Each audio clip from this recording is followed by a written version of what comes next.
안녕하세요. 인하대학교 국제관계연구소의 이진영 교수입니다. 이번 주에는 우리가 중국 동포와 노동에 대해서 알아보도록 하겠습니다.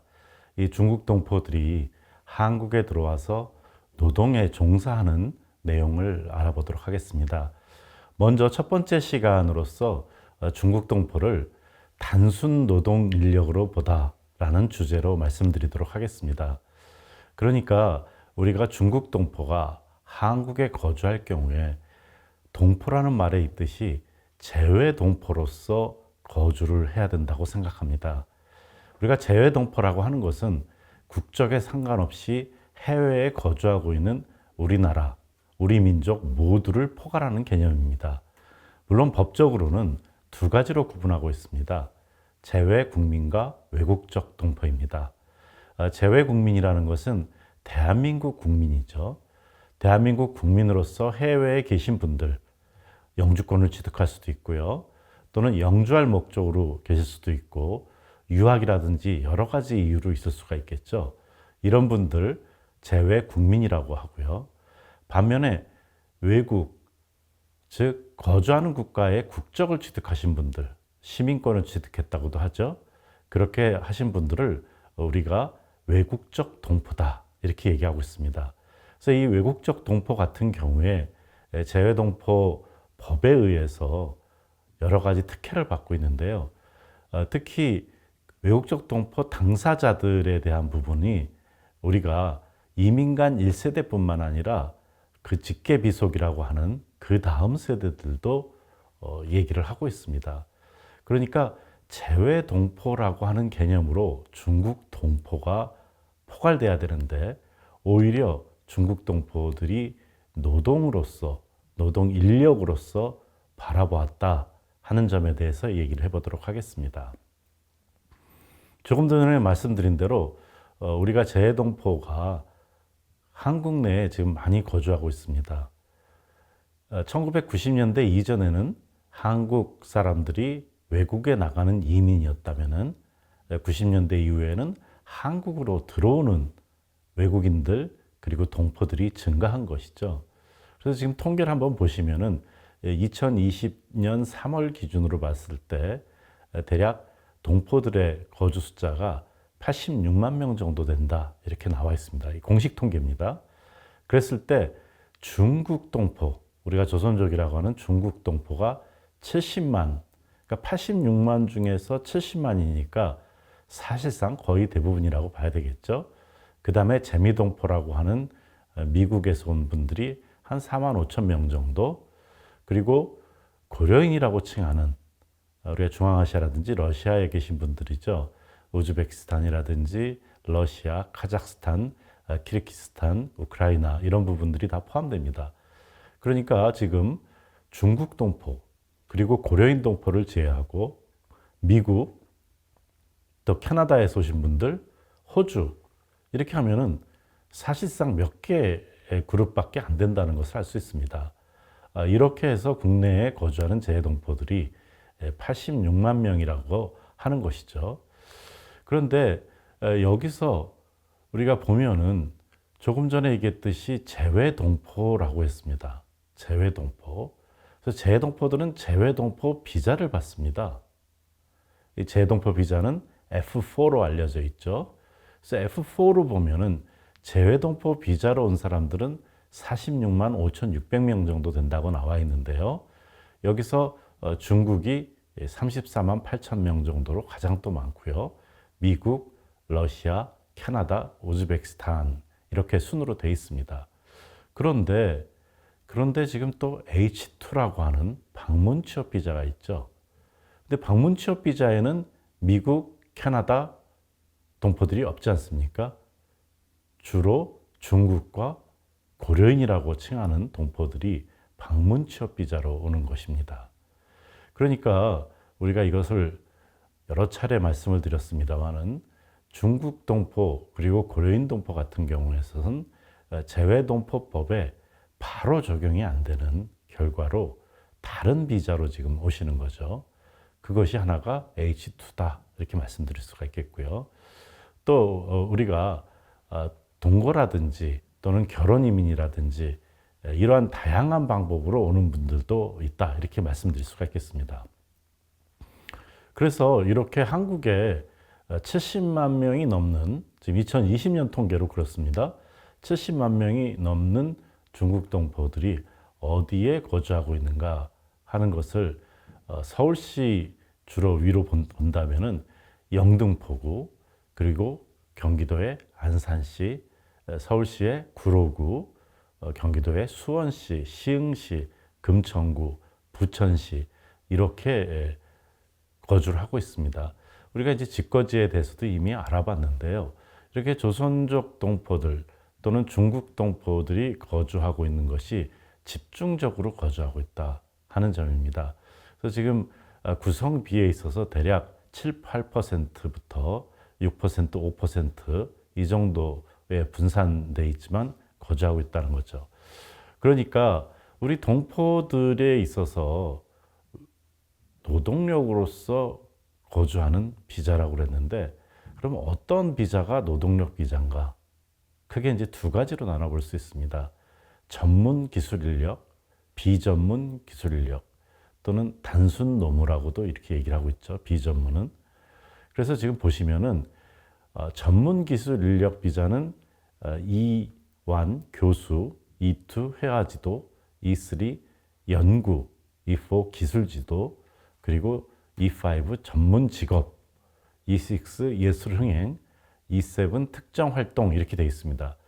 그런데 E9이 비전문 취업입니다. 비전문 취업. 색깔이 지금 다르게 나타나 있습니다. 또 선원일 경우도 사실상 비전문으로 생각을 하고 있습니다. 여기에다가 방문 취업이라고 하는 H2 비자가 있다는 거죠. 그래서 우리가 중국 동포 같은 경우에 또는 외국인들 같은 경우에 한국에서 일할 수 있는 인력으로서의 비자가 이렇게 분포가 되어 있다는 겁니다. 그런데 한국 정부에서는 동포들에 대해서 노동력으로 바라봤기 때문에 노동력을 어떠한 방식으로 제도화할 것인가, 그것이 지속적으로 변해왔다는 것입니다. 이 1993년도에 산업연수생 제도가 도입됐습니다. 그래서 산업연수생 제도라는 것은 연수를 하면서 결국은 일을 하는 것입니다. 97년에 연수취업제도도 마찬가지입니다. 2년 연수라고 했지만 사실상 2년 연수 기간이 아니라 바로 취업이 된 경우가 많습니다. 99년도에 재해동포법이 제정되면서 조금 전까지 우리가 본 대로 동포 비자라고 하는 F4의 중국 동포 및 CIS 고려인 동포들이 제외가 됐습니다. 그래서 제외된 분들을 위해서 취업관리제라는 것이 도입됐습니다. 근데 이 취업관리제도 단순 노무로 주로 공장 같은 데에 취업을 하게 됐는데, 동포들이 서비스업에 많이 있게 되다 보니까 2003년에는 서비스 취업을 허용했습니다. 그리고 재해동포법이 잘못되었다는 헌법재판소의 헌법 불일치 판정이 나오게 되면서 형식상으로, 법적으로는 재해동포법에 중국 및 CIS 지역의 동포들이 재외동포로 인정이 됐습니다. 그러면 바로 F4로 재해동포 비자를 줘야 되는데, 그렇게 하지 않고 출입국 관련된 법을 통해서 새로운 비자들을 주기 시작한 거죠. 그 대표적인 비자가 방문 취업 비자고요. 또 외국인들에게 고용을 할 경우에 고용허가제라고 하는 E9 비자가 있었는데, 여기에 특례로서 있다가 방문 취업 비자로 하게 됐다는 것입니다. 그러니까 한국 정부의 중국 동포들을 바라보는 것은 결국은 외국인 노동자 신분으로 바라봤다는 겁니다. 그래서 비자가 다양하게 전개가 된 것이죠. D3 비자라고 하는 산업연수생 제도의 비자, 그리고 재외동포 비자라고 하는 F4 비자 같은 경우도 이 노동시장 내에서 취업이 자유를 어느 정도 보장되지만 또 한계가 있기도 한 것이죠. 취업관리제 같은 경우에 있어서 우리가 보시면은 연고 있는 동포들이 방문 동거 비자 F1-4라고 하는 이러한 비자를 통해서 또 취업 활동을 했고, 이것은 쿼터를 정해서 어느 분야에 어느 업종에 몇 명에 고용할 것인가를 정했다는 거죠. 그러니까 인력으로서, 인력의 재배치로서, 특히 단순 노무 쪽의 인력 재배치로서 중국 동포를 바라봤다 하는 것을 알 수 있습니다. 마지막으로 방문 취업 비자가 2007년도부터 사실상 중국 및 CIS 지역 동포를 대상으로 됐습니다만은, 이것 역시 단순 노무 분야 39개 업종에 취업 활동이 하도록 했다는 거죠. 그래서 우리가 이것을 자세하게 알아볼 수가 있겠습니다만은, 기본적인 내용들은 동일합니다. 단순 노무 취업이라고 하는 것이죠. 그러니까 취업관리제에서 한국에 연고가 있는 동포들이라고 한다면은, 방문 취업제는 한국에 연고가 없는 동포들을 대상으로 추첨에 의해서 들어오게 했단 말이죠. 그리고 이제 물론 5년간 자유로운 출입국을 보장했다 하지만 실질적으로 다양한 문제가 있다 하는 점입니다. 그래서 국내 연고 동포 같은 경우에 있어서는 쿼터가 없이 무제한으로 바꾸게 됩니다. 그렇지만은 무연고 동포들, 그러니까 친척이 없거나 이런 동포들은 쿼터에 제한에 걸린다는 거죠. 이 말은 동포들이어도, 같은 중국 동포여도 거주 지역이랑 상관없이 남한에, 한국에 연고가 있는 사람들 위주로 이루어졌다는 것을 알 수 있습니다. 그리고 이들이 취업할 수 있는 업종이 39개 업종, 제조업, 서비스업, 농축산업, 어업, 건설업 등을 완전히 규정을 해놨다는 것입니다. 물론 5년간 유효한 복수사증을 발급받았습니다만은, 한번 들어오면 이제 3년 체류할 수 있고, 이것이 또 2년이 연장이 됐다 하는 점입니다. 이 재동포 비자 같은 경우에 모든 재동포들이 받는 것이 아니라, 중국 동포와 고려인 동포 등 48년 8월 15일 이전에 외국으로 간 사람들은 제외됐다가 이제 어느 정도 허용이 되지 않았습니까? 그래서 이 완화 조치를 통해서 들어오게 되는 중국 동포들 중에 재동포 비자를 가지신 분들은 처음에는 고학력자, 상공인, 그러니까 재산이 어느 정도 있는 사람들, 그래서 단순 노무 업종에 취업할 우려가 없는 경우에 이러한 재동포 자격을 부여했습니다. 왜 그러냐면 재동포 비자는 사실상 서비스 업종 이런 데도 취업할 수 있기 때문이죠.